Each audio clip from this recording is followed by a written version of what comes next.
Continuamos con nuestro estudio de la carta de Timoteo.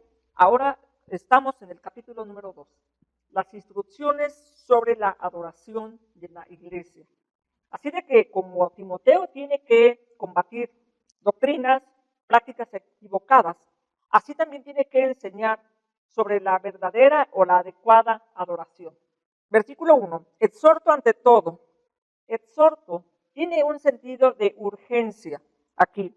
¿Qué exhorta? Dice que se hagan rogativas, oraciones, peticiones, acciones de gracias por todos los hombres.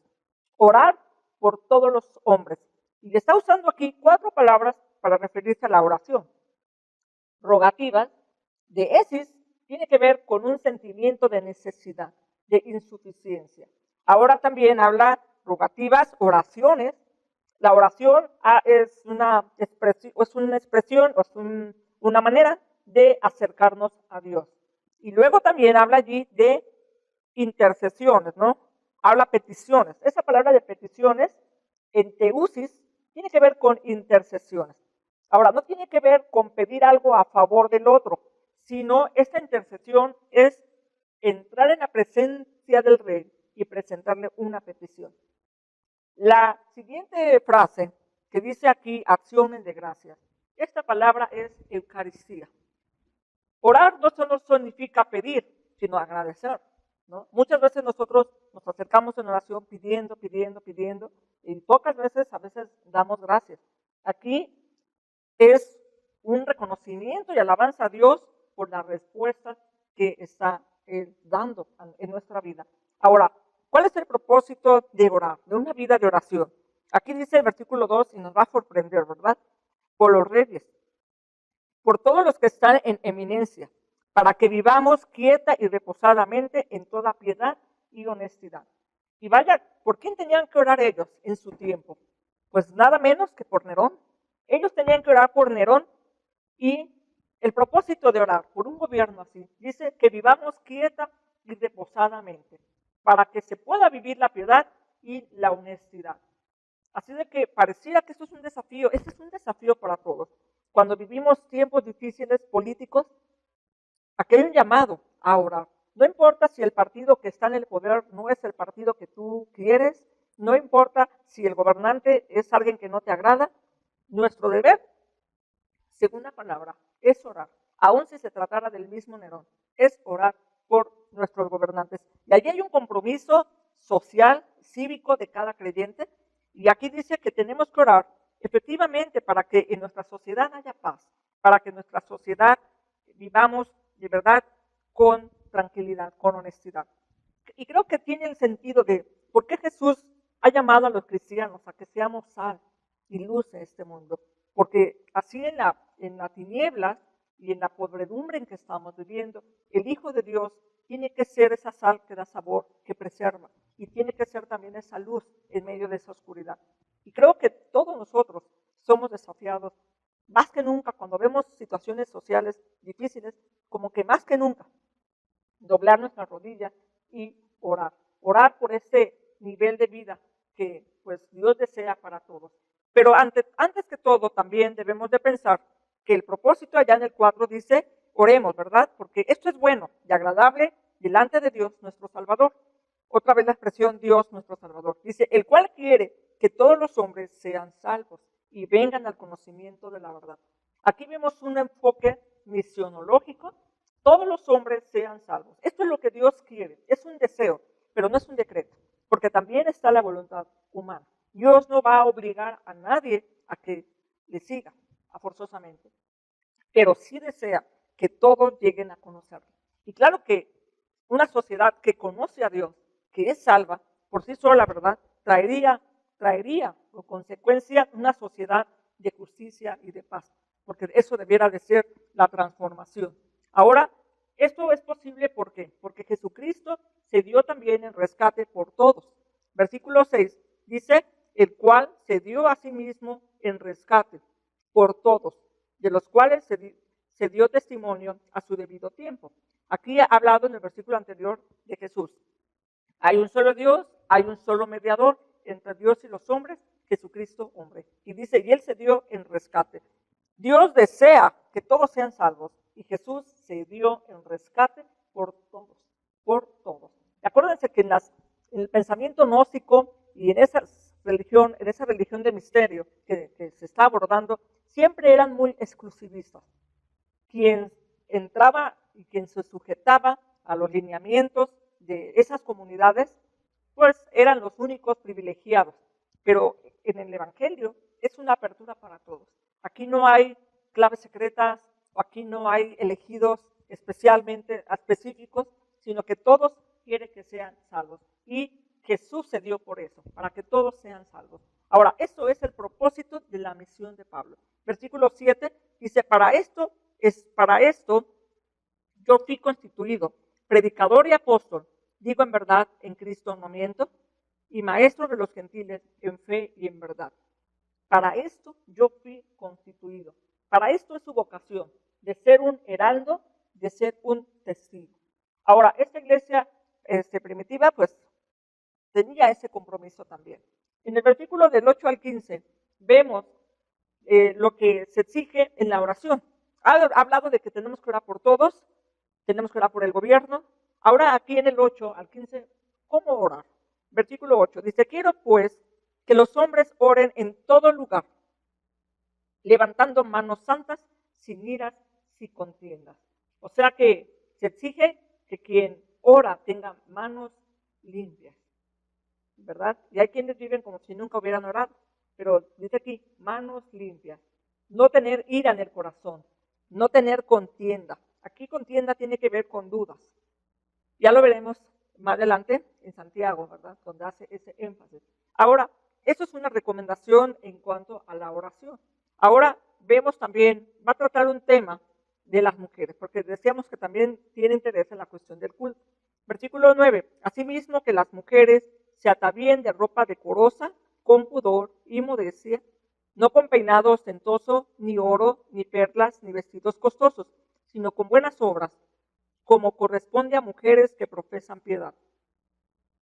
Esta mujer, vestir con modestia, obviamente significaba que no tenían que ser descuidadas, ¿verdad? Es un desafío, ¿verdad? Para todas las mujeres, para todas nosotras, pues de que tengamos un cuidado en nuestro arreglo. Y dice aquí, el problema no es tanto que, bueno, las joyas y que los peinados y que los vestidos costosos y caros. Bueno, recordemos que en Éfeso es una ciudad muy rica. Entonces, posiblemente sí que muchos podían darse ese lujo, ¿verdad? Aunque como dice un dicho que no hay mujer fea, ¿verdad? Hay mujer pobre, porque para verse bien a veces hay que invertir bastante dinero en esto. Pero aquí el detalle no es eso, porque lo que quiere es que no caiga en la mujer, por vestir así, en la presunción y en la soberbia. Ya Pedro va a dar más recomendaciones al respecto cuando estemos viendo la carta de los primeras de Pedro. Ahora, en el versículo 10 dice, sino con buenas obras. Ahora, dice que no quiere que se vistan con ese tipo de ropa de caros, costosos y lujos y joyas, sino que, ahora, obviamente cuando dice, sino con buenas obras, no quiere decir que no se van a vestir, ¿verdad? Sería absurdo pensar que implica buenas obras en lugar de vestidos. Bueno, tampoco se puede salir a la calle solamente con buenas obras, ¿verdad? Sino hay que salir también vestidos. Pero ¿cuál es el punto ahora que Pablo va a tratar respecto a las mujeres? Precisamente en el 11 enseguida, porque ha sido uno de los temas polémicos respecto a la mujer en la iglesia. Vamos a ver un poquito de esto, vamos a leer y a comentar sobre este pasaje. La mujer aprende en silencio, con toda sujeción, porque no permito a la mujer enseñar ni ejercer dominio sobre el hombre, sino estar en silencio. Porque Adán fue formado primero, después Eva. Y Adán no fue engañado, sino que la mujer, siendo engañada, incurrió en transgresión. Pero se salvará engendrando hijos si permaneciere en fe, amor y santificación con modestia. Bueno, este sí ha sido un pasaje un poco polémico para muchos, para algunos, y no claro quizás. Pero vamos a ver, en el trasfondo judío, la mujer tenía una posición muy baja, es más, era vista como una cosa. Y la ley le prohibía aprender. No tenía una participación activa en la sinagoga, entonces el hombre iba a aprender y la mujer iba a escuchar. No podía ella enseñar. Un rabí, por ejemplo, nunca saludaba a una mujer. Y si tenía dudas una mujer, pregúntenle al marido en la casa. Y bueno, aquella que no tenía marido, pues se aguantaba, ¿no? Pero aquí, eso es un asunto que era parte de la cultura. Ahora, en el trasfondo griego, bueno, la mujer también tenía un lugar muy bajo. Aunque curiosamente, aquí la mujer, en el ámbito religioso, sí tenía más participación. Les digo por qué. Afrodita, por ejemplo, en Corinto, tenía 1000 sacerdotisas prostitutas. Bueno, ya se imaginarán a qué se dedicaban, pero eran sacerdotisas sagradas. En Diana, la Diana de Éfeso, y precisamente de Éfeso, donde está Timoteo, la Diana tenía muchas sacerdotisas también, las famosas melisas, las melisae. Entonces, obviamente, en una vida religiosa, esa mujer demasiado liberal, bueno, entonces la mujer respetable realmente vivía una vida de encierro, no iba a asambleas públicas. Entonces, si en una ciudad griega como esta, las mujeres hubieran tenido una participación activa, quizás sí se hubieran ganado una reputación como de mujeres perdidas e inmorales, porque ese era el contexto en el cual estaban. Ahora, si nosotros miramos un poquito hacia el Antiguo Testamento, no voy a dar pasajes, pero seguramente ustedes lo van a recordar. Sí vemos participación activa de mujeres, por ejemplo, Débora, Abigail, Hulda, y aún en el Nuevo Testamento, ¿verdad? María, la madre de Jesús, las mujeres que fueron testigos de la resurrección, a las cuales Jesús encomienda que ellas den la noticia, la buena nueva de la resurrección. ¿Qué decir de Priscila, ¿no? Que enseñó a Apolos? Que la misma Eunice y Loida habían guiado a Timoteo. Entonces, sí, Pablo sí consideró que la mujer tenía honor, ¿sí? Febe, por ejemplo, en Romanos habíamos visto que es diaconisa. Ahora, Tito va a hablar en Tito, Pablo va a hablar que las mujeres ancianas deben de enseñar. Entonces, sí es una situación controversial, pero pareciera más bien que esto de estar en silencio y sujetas, parece más bien que quizás tenía que ver porque la falsa enseñanza que está allí se estaba difundiendo a través de mujeres. Entonces, pues el remedio era silenciarlas, ¿no? Pero también no podemos decir que esto es un patrón, que esta es una prohibición permanente y total para la participación de la mujer en la iglesia, porque en otras cartas no vemos eso, ¿verdad? En Corinto, por ejemplo, 1 Corintios 11:5, habíamos visto que en Corinto las mujeres profetizaban. En Romanos 16, del 6 al 15, Pablo menciona a las colaboradoras. Evodia y Síntique, allá vimos en Filipenses, bueno, ellas trabajaban en el Evangelio. En Hechos 21:9 habla de que Felipe tenía hijas profetizas.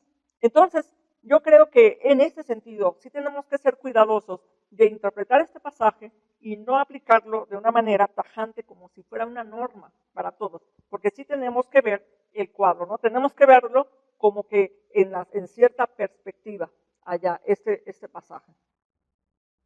Porque aquí en lo que dice Pablo en Gálatas 3:28, dice, ya no hay judío ni griego, no hay esclavo ni libre, no hay varón ni mujer, porque todos vosotros sois uno en Cristo Jesús. No quiere decir que se borran las diferencias, pero sí habla de que hay una vida de igualdad. Así de que Él ha dado lugar a las mujeres también. Por lo que este pasaje de que la mujer aprenda en silencio y no permito que enseñe, sí debemos de considerarlo seriamente en el contexto especial de Éfeso. Ahora, estas son, pues, instrucciones, ¿verdad?, para la ciudad de Éfeso. Esta actitud de sujeción habla de ser de respeto, ¿no? Al final de cuentas, en Efesios 5:21, él hablaba de un principio, someteos unos a otros en el temor de Dios. Hablaba de mujeres sujetas al marido y maridos también amando a la mujer, estando sujetas. Entonces, aquí en este pasaje no es una situación de jerarquías. Cuando aquí en el 12, versículo 12, que no permite que la mujer enseñe, dice, ni ejercer dominio sobre el hombre. Aquí tenemos otra palabra. El dominio aquí se usa por primera vez en todo el Nuevo Testamento. Así de que no hay manera de comparar cómo era ese uso de esa palabra en otros contextos.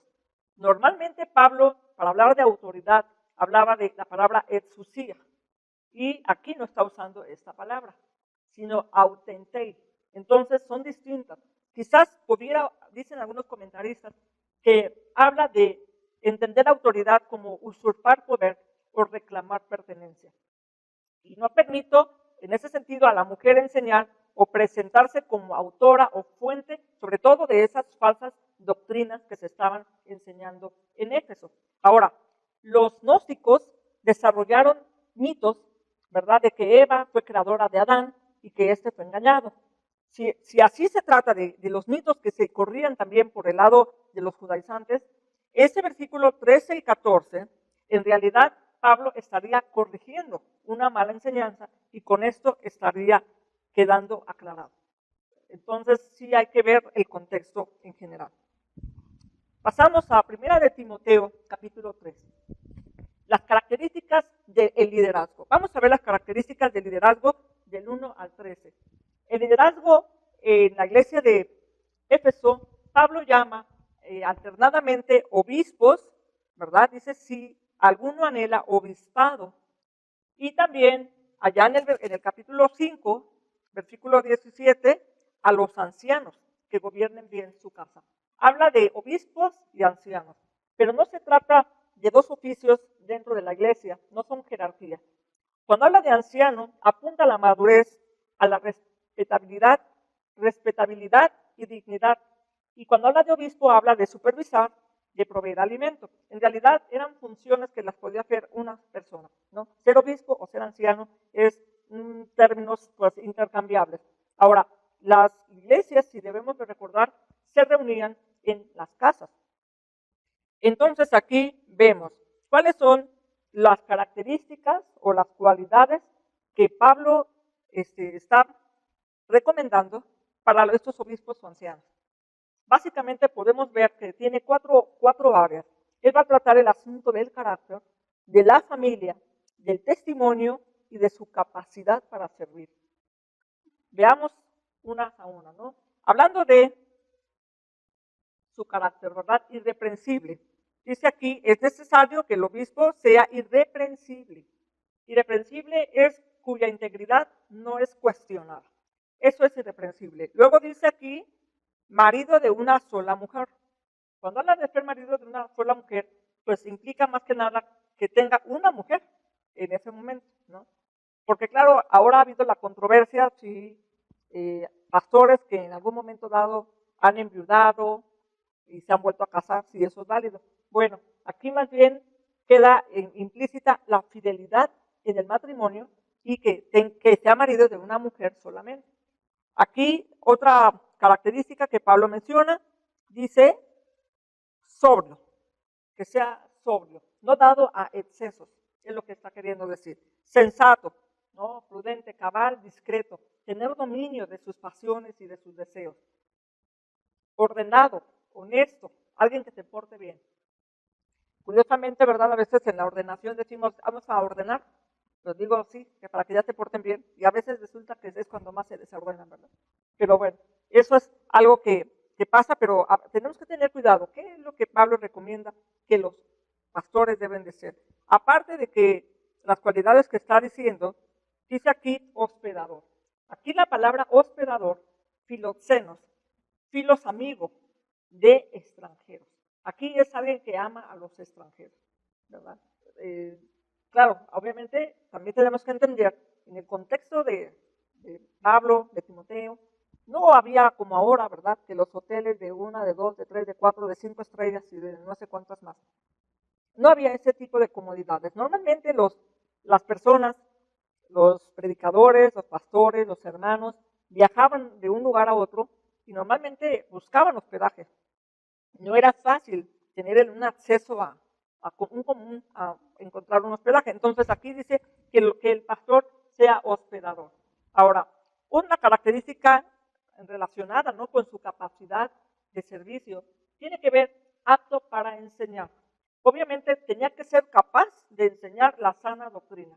Él debía de refutar a los falsos maestros y debería de usar, ¿verdad?, los argumentos y confrontarlos con la verdad. Esto tenía que ser, por supuesto, en una comunidad donde las enseñanzas proliferan mucho y hasta la fecha. En todas las iglesias el pastor debiera de ser capaz de enseñar siempre la buena doctrina. Ahora, ¿qué se pide más de él? Dice aquí, apto para enseñar, no dado al vino. Ya habíamos visto que Pablo le recomienda a Timoteo, toma un poquito de vino porque por tus estómagos. En el tiempo de ellos, a veces el agua no era como la nuestra, que pudiera estar purificada o tener un acceso mejor. A veces el vino era lo más sano de tomar, por la contaminación o por las condiciones del agua. Pero aquí, no dado al vino, quiere decir, bueno, que alguien no se siente largo tiempo frente al vino. Es decir, pues termine borracho. No está diciendo aquí que haya una total abstinencia, puesto que Pablo ya ha recomendado a Timoteo que tome un poco de vino. Pero aquí es que sí tenía que ser un hombre de verdad con control de sus impulsos y no caer en los excesos. Aparte de esto, ¿qué más le piden? Aparte del vino, dice no pendenciero. No pendenciero quiere decir no violento, no dado a los golpes. Ahora, imagínense en una comunidad donde hay muchos enseñando falsas doctrinas y algunos que se lleguen a descarriar. A lo mejor daban ganas de agarrar a un descarriado y casi abofetarle o jalarle o usar la fuerza para retenerle. Dice, cuidado, realmente no tienes que hacer así, no tienes que ser violento, no tienes que darte a golpes con ellos. Otra de las características que pide aquí, dice no codicioso. Bueno, indulgente tiene que ser indulgente, carácter amable, apacible, no contencioso, ¿verdad? Que no tenga la inclinación a pelear, no avaro aquí, no amante del dinero, no hacer las cosas en busca de ganancias, que eso era algo que caracterizaba mucho a los falsos maestros, vamos a ver allá en el capítulo 6 y también en 2 de Timoteo. Ellos buscaban ganancias. Aquí dice, su ministerio no tiene que ser por amor al dinero. En el versículo, bueno, otra de las características, que gobierne bien su casa. Que gobierne bien su casa implica que cuide, ¿verdad? Que haberles inculcado con éxito la fe, ¿verdad? A los hijos. Obviamente eso es importante, porque dice aquí que el que no sabe gobernar su propia casa, ¿cómo cuidará de la iglesia de Dios? Cuidar de la iglesia de Dios también es una de las características. Cuidar amorosamente al enfermo, al herido, era importante. Y aquí dice aquí, no un neófito. ¿Qué es un neófito? Un neófito es un recién convertido. Un recién convertido porque conllevaría el riesgo de caer en el orgullo y no manejarse bien, ¿verdad? Necesitaba crecer, arraigarse, conocer la palabra, tener la experiencia de vida. Eso era importante. Por eso tenían que tener mucho cuidado. Y aquí dice, ¿no? Que tenga un buen testimonio de los de afuera, para que no caiga en descrédito. Estas son las características para los pastores. Hermanos, preguntémonos qué tan conveniente, ¿verdad? Y necesario, urgente, es mantenernos en esta línea y seguir estos principios para la elección de nuestros pastores, que muchas veces, tristemente, se eligen mal por la carisma o quizás porque nos presentan títulos que nos impresionan, pero aquí habla mucho de la cuestión de carácter, de la cuestión de madurez, de la cuestión de su visión en su ministerio también, ¿verdad? Y eso es algo muy importante, aunque desgraciadamente muchas veces estas cualidades de carácter no las podemos apreciar en una visita o en una predicación que alguien se para y que conocemos por primera vez. Se necesita obviamente un trato, se necesita pues indagar un poco más de esos aspectos personales que debieran de acatarse a los lineamientos de la palabra de Dios. En esta sección siguiente, Pablo va a hablar sobre los diáconos, del versículo 8 al 13. Estamos en el capítulo 3. Bueno, los diáconos tenían que ver con tareas administrativas y prácticas, pero también sus características o los requisitos tenían que ver, ¿verdad?, con el carácter espiritual de ellos. Y vamos a ver que hay requisitos muy similares al de los obispos. Ellos tenían que ser hombres, de verdad, con profundas convicciones en su fe cristiana. Dice aquí, los diáconos asimismo deben de ser honestos, sin doblez, no dados al mucho vino, o sea, sí pueden tomar poquito. Dice, no codiciosos de ganancias deshonestas, que guarden el misterio de la fe con limpia conciencia. O sea, hombres comprometidos. Y cuando dice aquí que guarden el misterio de la fe, tiene que ver en contraste, ¿verdad?, de los falsos maestros, que precisamente ellos habían rechazado la buena conciencia, porque ellos tenían esa conciencia cauterizada. Es lo que va a decir allá en el 4.2, en esta carta. Entonces, ellos tenían que velar por la totalidad de la verdad revelada en la palabra de Dios. Ahora, estos hermanos, versículo 10, dice, y estos también sean sometidos a prueba primero, y entonces ejerzan el diaconado si son irreprensibles. Aquí vemos algo importante, cómo la congregación juega un papel muy importante en la selección de sus diáconos.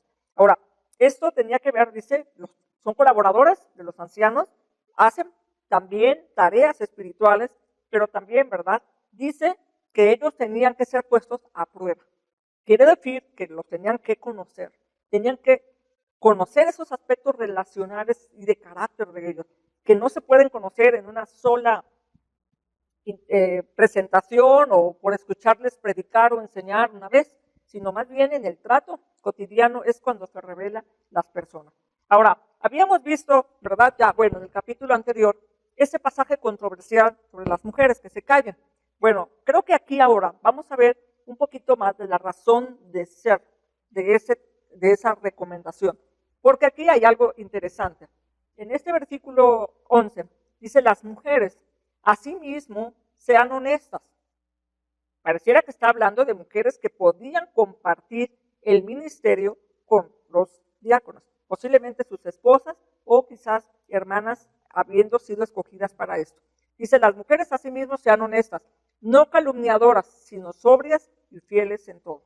Ahora, hay una palabra interesante, no calumniadoras. En el original, en el griego, dice diabolos, es decir, diablas, que no sean unas diablas. Perdón la expresión, ¿verdad? Pero la dice la palabra. ¿Por qué? Porque el diablo, la verdad, es el principal calumniador. En todo caso, estas mujeres no se tienen que parecer al diablo, ¿verdad? Entonces, podemos ver que es incongruente, ¿verdad? Ese silencio absoluto que se impone allá en el 2, 11 y 12 a las mujeres, más bien tenía que estar, y mientras que acá se permite que sean colaboradoras de los ancianos. Entonces, más bien que se callen las que son como el diablo. Así para acabar pronto. Aquellas mujeres calumniadoras o que estaban influyendo en la mala enseñanza, ellas sí tenían que callarse. Y fuera de allí, pues obviamente no, sino que se espera que también colaboran, que sirven. Por algo se está mencionando aquí como una cualidad o característica. Al final, si la mujer no tenía que participar en nada absoluto, estaría por demás poner una recomendación respecto a ella. No tendría caso si no la tenía por qué ejercer.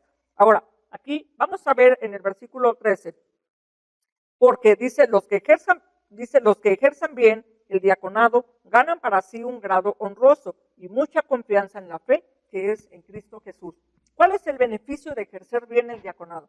Aquí dice ganar buena reputación, ganar mucha confianza. Aquí, hablando de confianza, implica libertad y valor para hablar. Pareciera que al estar sirviendo en la iglesia, obviamente su confianza y su seguridad para dar testimonio en la fe se incrementa. Así que crecen en seguridad, crecen en madurez y al final de cuentas hacen un mejor trabajo. Vemos aquí, así como, en el 1.18 vimos que Timoteo tenía que militar la buena batalla, la buena milicia, porque habla de aquellos que se habían desviado, a cuales fueron entregados a Satanás. Ahora vemos aquí cómo es que tenía que conducirse este Timoteo. Dice, esto te escribo, aunque tengo la esperanza de ir pronto a verte, para que si tardo sepas cómo debes conducirte en la casa de Dios, que es la iglesia del Dios viviente, columna y baluarte de la verdad.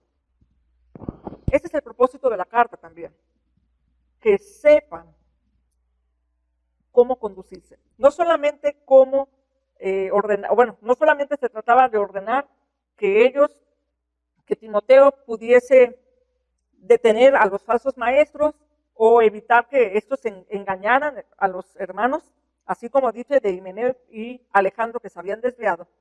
Obviamente no querían más casos así.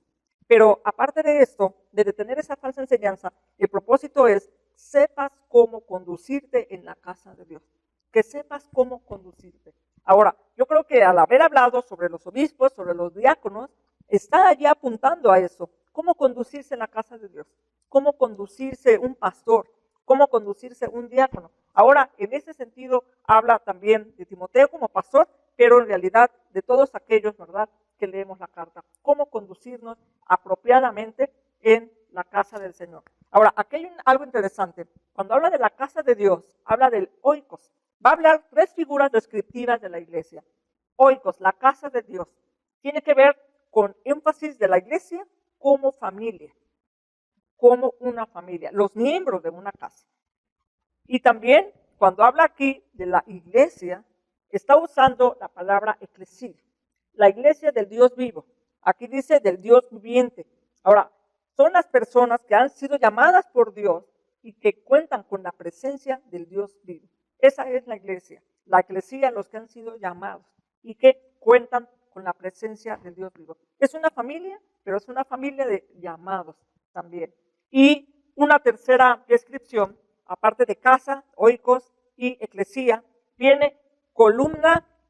Dice que la iglesia del Dios viviente es columna y baluarte de la verdad. Columna es interesante. ¿Por qué es significativo en Éfeso? Porque en Éfeso, la ciudad donde estaba la famosa diosa Diana, tenía como característica más de 100 columnas de mármol. Imagínense, con 18 metros de altura. Entonces era impresionante, ¿no? Pero yo creo que no tanto por hacer rivalidad, pero más que nada por sobre esa columna, por sobre ese templo pagano de la Diana de los Efesios, está la iglesia que es baluarte y columna y de la verdad. No es de mármol, sino de la verdad. Entonces, se mantiene o se aplica a la iglesia como si ella fuera quien mantiene en alto la verdad, de modo que toda persona pueda verla y que no está empañada por ninguna falsa doctrina. Así de que la iglesia se funda en la verdad del evangelio. Dice aquí, el 16, dice así: indiscutiblemente grande es el misterio de la piedad. Grande es el misterio de la piedad. Sin embargo, es revelado.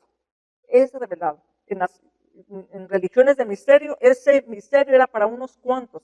Pero aquí en Timoteo ha hablado del deseo de Dios que todos conozcan, que todos sean salvos. Y la piedad es para todos. Así de que aquí vamos a ver, justo en esto del gran misterio de la piedad, un canto, un himno entonado por las primeras iglesias. Es una confesión pública de fe, es un hermoso canto. Dice aquí: Dios fue manifestado en carne, justificado en el Espíritu, visto de los ángeles, predicado a los gentiles, creído en el mundo, recibido allí en gloria. Está mostrando de una manera cronológica la obra de Jesús, la encarnación de Cristo, la justificación por el Espíritu Santo, como la obra del Espíritu, guardándolo sin pecado y proveyéndole a Jesús el poder para hacer milagros, para levantarse entre los muertos. Habla de que Él fue visto en los ángeles, predicado a las naciones. Habla de la tarea misionera de la iglesia y de cual Pablo ha proclamado. Creído en el mundo, recibido arriba, en el cielo, en la ascensión. Entonces vemos que este canto cristológico de verdad tiene una gran riqueza teológica en solamente un versículo, pero como la fe, los creyentes cantaban esos cantos tan llenos de contenido. Y yo creo que esto también es un desafío ahora en relación a nuestra alabanza, a nuestra oración. Cómo nuestros cantos debieran de reflejar el contenido de nuestra fe y debieran de ser profundos, ¿no? Deberían de ser enriquecedores. A veces tristemente se escuchan cantos donde es una frase muy breve y muy repetitiva y a veces no comunica de verdad la gran riqueza que contiene nuestra fe. Y yo creo que esto es un reto también en nuestra adoración, ¿no? Que cantemos con ese entendimiento y con la profundidad y con el expresar realmente nuestra fe. Con esto se cierra este capítulo 3.